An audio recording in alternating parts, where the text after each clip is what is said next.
नमस्कार, स्वागत है आपका और मैं हूं आपके साथ सपना दीपक मंतेशिया।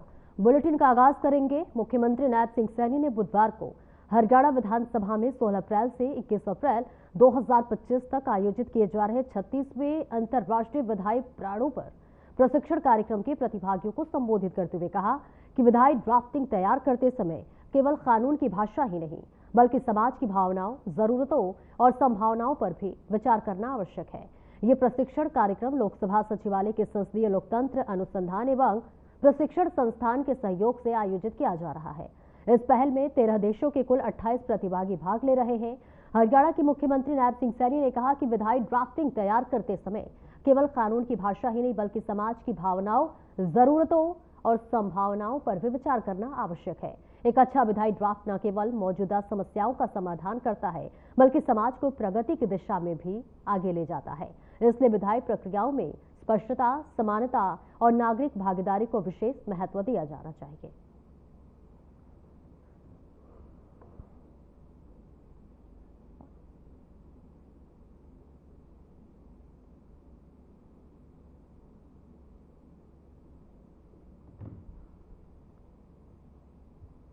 और आगे बढ़ेंगे, जहां मुख्यमंत्री नायब सिंह सैनी के द्वारा प्रदेश को नशा मुक्त बनाने के उद्देश्य से आरंभ की गई साइक्लोथॉन 2.0 2 दिनों से सोनीपत से होती हुई आज पानीपत के लिए रवाना हुई है।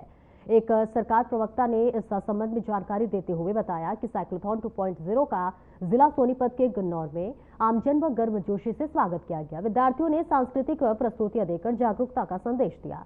स्थानीय अधिकारियों ने स्वयं साइकिल चलाकर नागरिकों को नशा मुक्ति का संदेश दिया और समाज को इस दिशा में संगठित होकर आगे बढ़ने का आह्वान किया।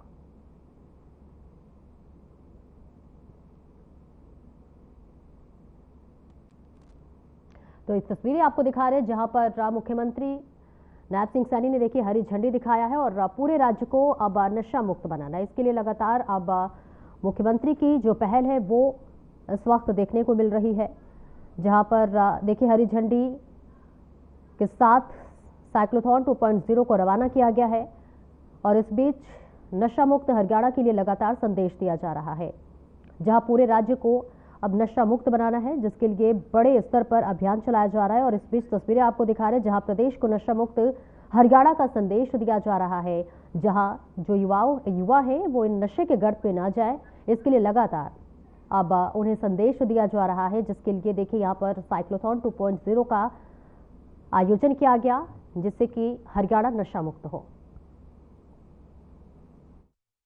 और गुजरात के राज्यपाल का संत कबीर कुटीर यानी कि हरियाणा के मुख्यमंत्री आवास पर स्वागत और अभिनंदन किया गया। इसकी जानकारी मुख्यमंत्री ने दी।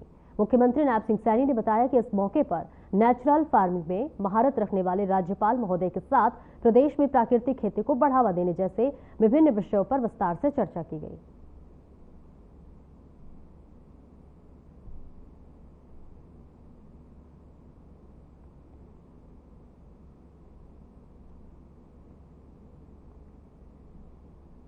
और हरियाणा में 5 मई को कैबिनेट की बैठक होगी, जहां पर बता दें कि दोपहर 2 बजे कैबिनेट बैठक चंडीगढ़ के सिविल सचिवालय में होगी। महत्वपूर्ण बैठक बताई जा रही है। 5 मई को यह बैठक होने वाली है, जिसके लिए तमाम अधिकारी देखिए मौजूद रहेंगे और ऐसे में तमाम बड़े फैसले भी लिए जा सकते हैं, बड़े विषयों पर चर्चा की जा सकती है। इस बीच तस्वीरें आपको दिखा रहे हैं जहां पर 5 मई को कैबिनेट की बैठक होने वाली है। इसी के साथ साथ ये बैठक सिविल सचिवालय में होने वाली है, जिसके लिए देखिए अब पूरा मसौदा जो है, पूरा खाका वो तैयार किया गया है और ऐसे में 5 मई की वो तारीख है जब कैबिनेट की बैठक होगी। कई अधिकारी इसमें शामिल होंगे, नेता भी शामिल होंगे और देखिए पूरी कैबिनेट इसमें शामिल होने की अंदेशा जताया जा रहा है, जिसमें तमाम महत्वपूर्ण विषयों पर चर्चा हो सकती है। बताया जा रहा है कुछ फैसले भी हो सकते हैं, जिसके लिए 5 मई की तारीख रखी गई है। और इस बीच कैबिनेट की देखिए बैठक होगी, महत्वपूर्ण बैठक बताई जा रही है।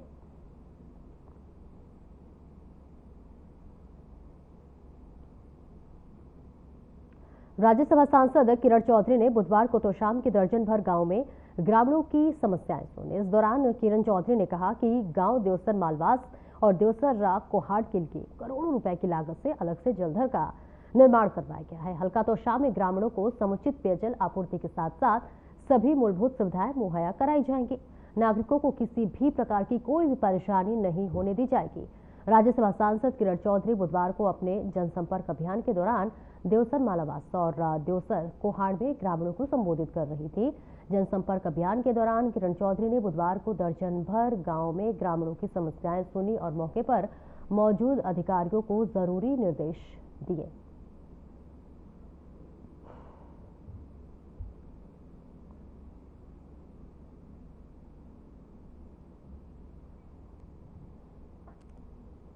कैबिनेट मंत्री कृष्ण बेदी ने प्रेस कॉन्फ्रेंस की। आपको बता दें कि ईडी की सोनिया गांधी और राहुल गांधी पर कार्रवाई को लेकर की उन्होंने प्रेस कॉन्फ्रेंस, जहां पर प्रवर्तन निदेशालय ने नेशनल हेराल्ड केस में 15 अप्रैल को पीएमएलए के तहत चार्जशीट दाखिल की है, जिसमें आरोपियों में सोनिया गांधी, राहुल गांधी, सैम पित्रोदा, सुमन दुबे के नाम शामिल है। इसकी जानकारी प्रेस कॉन्फ्रेंस करते हुए मंत्री कृष्ण बेदी ने दी है। हेराल्ड केस में 15 अप्रैल 2025 को prevention of money laundering act के तहत चार्जशीट दाखिल किया, जिसमें आरोपियों में सोनिया गांधी, राहुल गांधी, सैम पित्रोदा और सुमन दुबे के नाम शामिल हैं। और आज ये पूरे देश के अंदर कांग्रेस पार्टी हर जगह किस प्रकार का प्रदर्शन और किस प्रकार के ये सारे मामले कर रही है, ये किसी से छुपी हुई बात नहीं है। जबकि ये मामला केवल आज का नहीं है और ये नाम भी पहली बार नहीं आए कि आज ही आए हैं, ये आज उत्पात मचाएंगे। इस सारे नेशनल हेराल्ड केस के मामले में बहुत लंबी चौड़ी स्टोरी है और लंबी चौड़ी स्टोरी में नारनौद की दादा देवराज धर्मशाला में विभिन्न खाप पंचायत और सामाजिक संगठनों की एक बैठक हुई, जिसमें बीजेपी के राज्यसभा सांसद सुभाष बराला पहुंचे। मुख्य अतिथि के तौर पर पहुंचे सांसद सुभाष बराला ने सामाजिक संगठनों व खाप पंचायत के सदस्यों को उचाना में मनाई जा रही धन्ना भगत की जयंती को लेकर निमंत्रण दिया। इस बीच सांसद सुभाष बराला ने कहा कि नारनौद की दादा देवराज धर्मशाला में खाप पंचायत व सामाजिक संगठनों की बैठक हुई। उसमें 20 अप्रैल को उचाना में मनाई जा रही संत शिरोमणि धन्ना भगत की जयंती को लेकर, जो कि सरकारी स्तर पर जयंती मनाई जा रही है, उसका निमंत्रण देने के लिए मैं आज यहां आया था।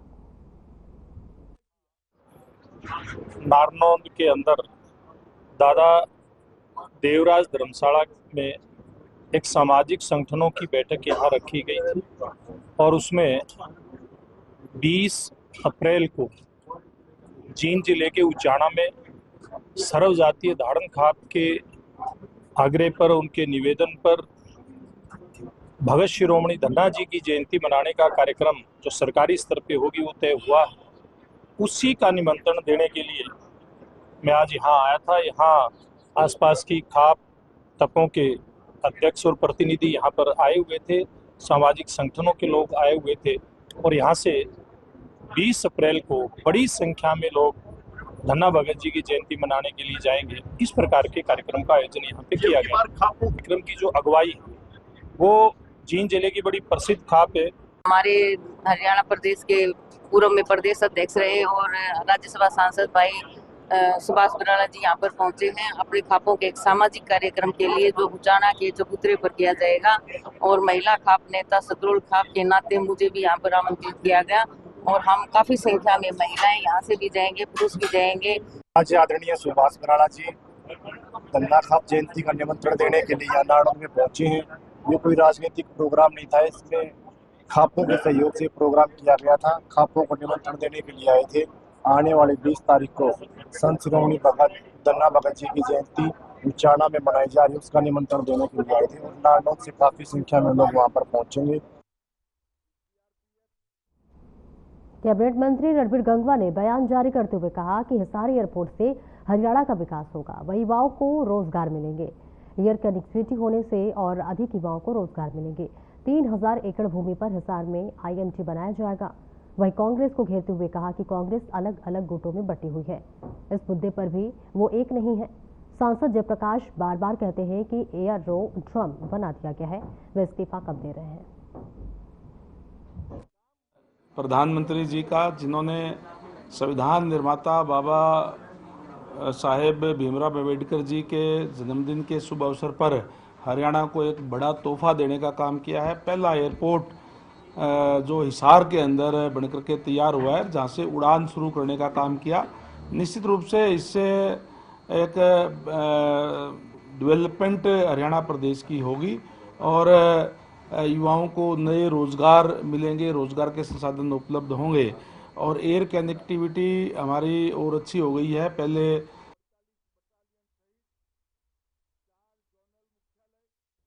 महेंद्रगढ़ में हिंदुस्तान स्काउट्स गाइड्स के राज्य सचिव नवीन जयहिंद ने एक प्रेस वार्ता की और कहा कि संस्था की छवि खराब करने वालों को बख्शा नहीं जाएगा। संस्था बच्चों को ट्रेनिंग देकर प्रमाण पत्र वितरण करके आगे बढ़ाने का काम कर रही है। उन्होंने कहा कि हिंदुस्तान स्काउट्स गाइड्स हरियाणा के राज्य कार्यकारिणी को हरियाणा सरकार के शिक्षा विभाग ने अधिकृत किया है। शिक्षा अधिकारियों को स्काउट गाइड में सहयोग देने के निर्देश दिए गए हैं और इस बीच फर्जी न्यूज बनाकर संस्था की छवि खराब करने वालों के खिलाफ शिक्षा अधिकारी और पुलिस अधीक्षक ओर से मिलकर शिकायत की गई है। साथ ही विभागीय कार्रवाई और एफआईआर दर्ज करने की मांग की गई है। सबसे हिंदुस्तान स्काउट्स एंड गाइड्स जो नेशनल एसोसिएशन है 1928 में भारत में जो है पंडित श्री राम वाजपेयी जी के द्वारा जो है स्काउट्स गाइड्स का जो है वो निर्माण किया गया। 2013 के अंदर जो है भारत सरकार के द्वारा जो है वो इसको पूर्ण रूप से मान्यता प्रदान जो है की गई, जिसके नेशनल प्रेसिडेंट श्रीमान Purushottam Rupala ji, national chief commissioner IAS SK Nanda ji और आईपीएस अनिल प्रथम जी और मैं Naveen Jaihind, national headquarter commissioner.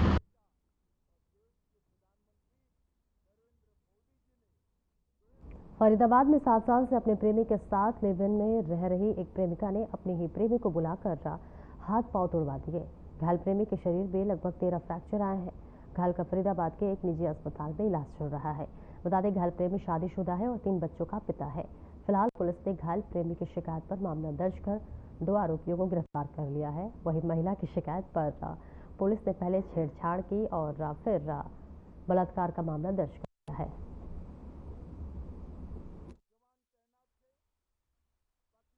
2019 से वो मेरे संपर्क में थी। मेरी अपनी मोबाइल की शॉप है। 2019 महिला मेरे शॉप पर आती है। वो बोलती है कि सीएससी काम से कोई भी रिलेटिव काम हो आप हमें बता सकते हो, हम आपको सारी सर्विसेज प्रोवाइड करवाएंगे। तो मैं उसके साथ गुंजन के साथ में काम करने लग गया तो सीएससी सेंटर का। तो उसके बाद में काम करते करते काफी टाइम हो गया, 5 साल बीत गए। मुझ पर शादी का प्रेशर बनाना स्टार्ट कर दिया और मकान लेने की एवज में मैंने गुंजन को 21.5 लाख रुपए दिए थे, जिसके सारे प्रूफ हैं मेरे पास। पिछले 1 साल से उसने शादी का जब से प्रेशर बनाना स्टार्ट कर दिया, मुझे बहुत ही ज्यादा मतलब हरासमेंट कर रखा था। भाई मेरे भी बच्चे हैं, मेरी भी शादी हो चुकी है और तेरी भी 10 साल की बेटी है। 2 साल से तलाक का केस चल रहा है उसके पति के साथ। थाना कोतवाली में गुलशन वासी सारण ने एक शिकायत दी। इसमें आरोप लगाया कि उसके महिला मित्र के भाई 29 तारीख को उसको बुलाया टाउन नंबर 2 में सी ब्लॉक में। तो वह उससे कुछ बात करने के लिए बुलाया तो उसके पास गया। तो वहां जाने के बाद उसको वहां पर अमन के साथ 4-5 और नए लड़के थे जिनके द्वारा हाथ में लाठी डंडे लिए हुए थे, उन्होंने उसको पीटा। इस शिकायत पर थाना कोतवाली में मामला दर्ज किया गया।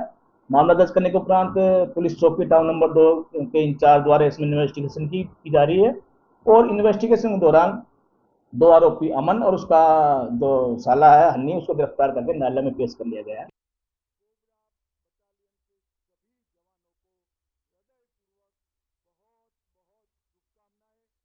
नानौद उपमंडल के गांव बास में एक घटना सामने आई है। देवी मंदिर के पास स्थित तालाब में दोपहर के समय एक युवक डूब गया।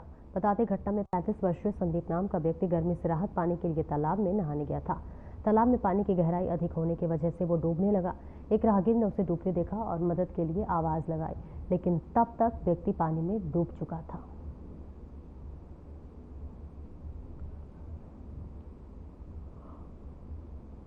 तस्वीरें आपको दिखा रहे हैं जहां पर देवी मंदिर के पास देखिए एक तालाब में युवक की डूबने की वजह से उसकी मौत हो गई। बताया जा रहा है कि गर्मी से राहत के लिए तालाब में गया था युवक नहाने के लिए और ऐसे में वो डूबने लगा। इस बीच एक राहगीर ने देख लिया, हालांकि राहगीर ने उसे बचाने के लिए आवाज़ लगाई। जब तक लोग आते तब तक वो डूब चुका था और उसकी मौत हो चुकी थी। तस्वीरें आपको दिखा रहे हैं जहाँ पर एक दुखद घटना सामने आई है। देवी मंदिर के पास तालाब की ये पूरी घटना बताई जा रही है जहाँ तालाब में एक युवक गर्मी से राहत पाने के लिए गया और ऐसे में गहराई होने की वजह से वो डूबने लगा और इस बीच एक राहगीर की नज़र उस युवक पर पड़ी राहगीर कुछ कर पाता उससे पहले ही युवक डूब चुका था और उसकी जान चली गई है। फिलहाल पुलिस इस पूरे मामले में जांच पड़ताल कर रही है। तस्वीरें आपको दिखा रहे हैं नानौर से।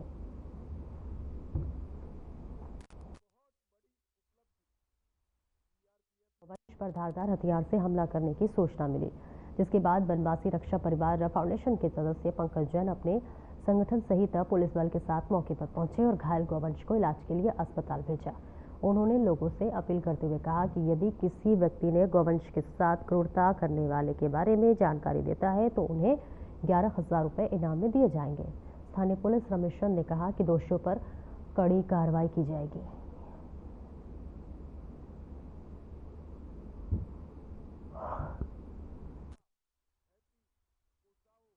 भैया, एक क्रूरता ने ना जो सीमा होती है ना वो पूरी पार कर रखी है। क्या बताएं, समाज किस दिशा में जा रहा है, कहां लोगों की नींद खो रही है और क्या सोचना चाह रहे हैं। अभी मात्र 6 महीने पहले ही अभी लोकसभा इलेक्शन के चुनाव बीते थे, तुरंत बाद ही 17 गाय कटी मिली। FIR नंबर 531 2024 का पिछले साल का। आज फिर देख लो आपके सामने कितनी क्रूरता है। मैं तो पूछ रहा हूँ कि कहां तक देखेंगे, कितनी आंखें बंद करेंगे और कब तक बंद करेंगे।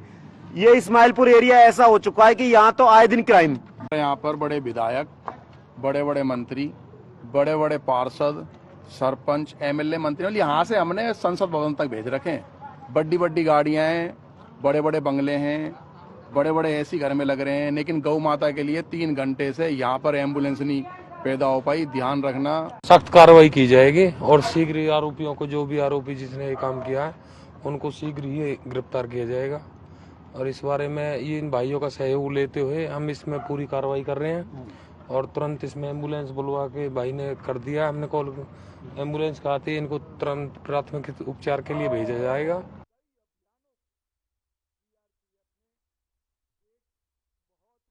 गुरुग्राम के मेदांता अस्पताल में एयर होस्टेस के साथ हुए दुराचार को लेकर महिला आयोग की चेयरपर्सन रेणु भाटिया का बयान सामने आया है। उन्होंने कहा है कि इतने बड़े अस्पताल में इस तरह की वारदात होना अस्पताल की सुरक्षा पर प्रश्न चिन्ह लगाता है। उन्होंने पुलिस कमिश्नर से बात की और CCTV कैमरे चेक करने के लिए भी कहा गया है। उन्होंने कहा कि वे पुलिस से संपर्क कर खुद भी पीड़िता से मुलाकात करेंगे।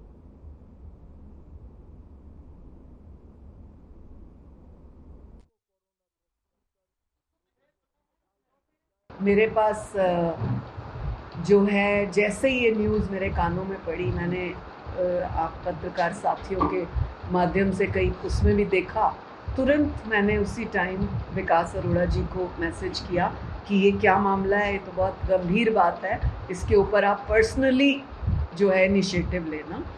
और अभी मेरी विकास जी से बात हुई, उन्होंने कहा हमने तुरंत FIR दर्ज कर दी थी और बहुत जल्द जो हम सस्पेक्ट कर रहे हैं जिसका, उनको हम जल्दी अरेस्ट कर लेंगे, क्योंकि वो उस टाइम लड़की बेहोश थी और वो सारी बात है, इसलिए थोड़ी इंक्वायरी करना भी आवश्यक है। और मैं भी इस बात को मानती हूँ कि हर चीज़ की इंक्वायरी कर लेना ज़रूरी है।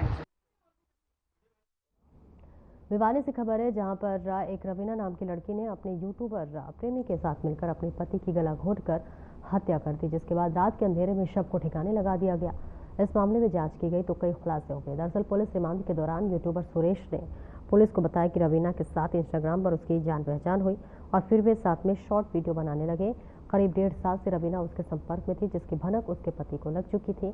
हत्या के दिन रवीना के घर पर ही उसके पति प्रवीण ने दोनों को आपत्तिजनक स्थिति में देख लिया था, जिसके बाद पत्नी ने अपने प्रेमी के साथ मिलकर उसकी हत्या कर दी और करीब 6 किलोमीटर दूर दिनोद रोड ड्रेन में ले जाकर शव को ठिकाने लगा दिया।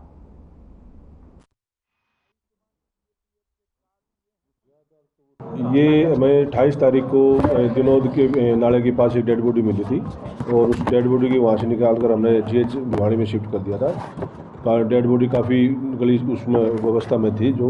उसके बाद 29 तारीख को अगले दिन हमने उसकी पोस्टमार्टम करवाया, पहचान के लिए हमने कराया, तो उसकी पहचान हो गई थी, जो गुजरानी की ढानी पुराना बस अड्डा की प्रीन कुमार की जो टिक्की वो नाम थी।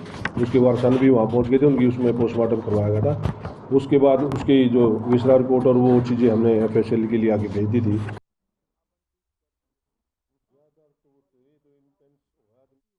फरीदाबाद में सफेदों के SDM पुलकित महलोत्रा की पत्नी ने उन पर गिर होने के आरोप लगाए हैं। इस बात की जानकारी आज हरियाणा महिला आयोग की चेयरपर्सन रेणु भाटिया ने फरीदाबाद के सेक्टर 12 में जनसुनवाई के बाद पत्रकारों से बातचीत करते हुए कही। जनसुनवाई के दौरान करीब 50 मामले आए थे जिन पर सुनवाई की गई और वही सुनवाई के दौरान पलवल के मेडिकल ऑफिसर गजेंद्र खटाना को लिव इन रिलेशन में रहकर अपनी पत्नी को भी उसी के साथ रहने के लिए मजबूर करने पर उसे सस्पेंड करने के आदेश दिए गए हैं। तो वही उन्होंने कहा कि वे लगातार महिलाओं को न्याय दिलाने के लिए भरसक प्रयास कर रही हैं।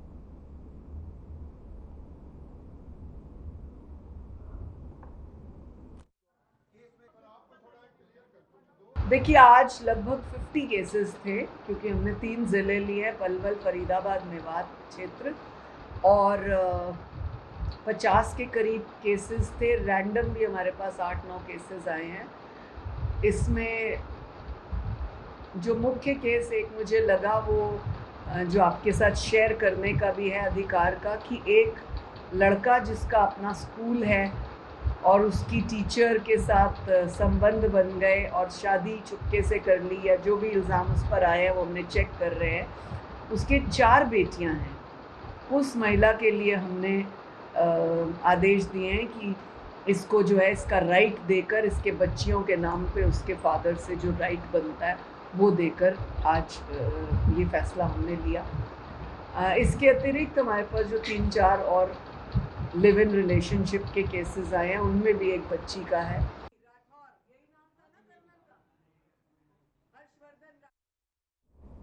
गर्मियों में बढ़ रही आगजनी की घटनाओं को देखते हुए अग्निशमन विभाग पूरी तरह से सतर्क हो गया है, जिसके चलते फायर कर्मियों की छुट्टियां रद्द कर दी गई हैं। फायर कर्मियों के अनुसार फसल कटाई के मौसम में खेतों में आगजनी और औद्योगिक क्षेत्र में आग लगने की घटनाओं के चलते उनका अग्निशमन विभाग पूरी तरह से सतर्क है और जिले के 6 फायर स्टेशनों के तहत आग बुझाने वाली 28 दमकल की गाड़ियां 24 घंटे तैयार हैं। उनके अनुसार अग्निशमन सप्ताह के तहत जागरूकता कार्यक्रम किए जा रहे हैं ताकि लोग जागरूक हों और आगजनी की घटनाओं से बचा जा सके। फरीदाबाद के सेक्टर 25 स्थित फायर स्टेशन के फायर ऑफिसर राकेश कुमार ने बताया है कि गर्मी के मौसम में आगजनी की घटनाएं बढ़ जाती हैं और इस समय फसल कटाई का समय भी चल रहा है। ऐसे में सुरक्षा के लिहाज से फायर कर्मियों की छुट्टियां रद्द कर दी गई हैं।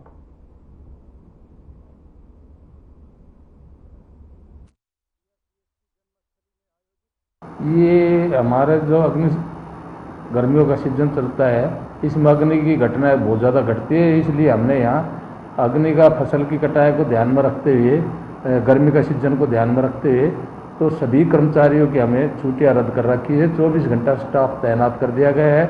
हमारे कहीं भी इंडस्ट्री या खेत में या कहीं भी आग लगती है तो हमारी गाड़ी तुरंत निकल जाती है, उस पर हम आग पर काबू पाते हैं।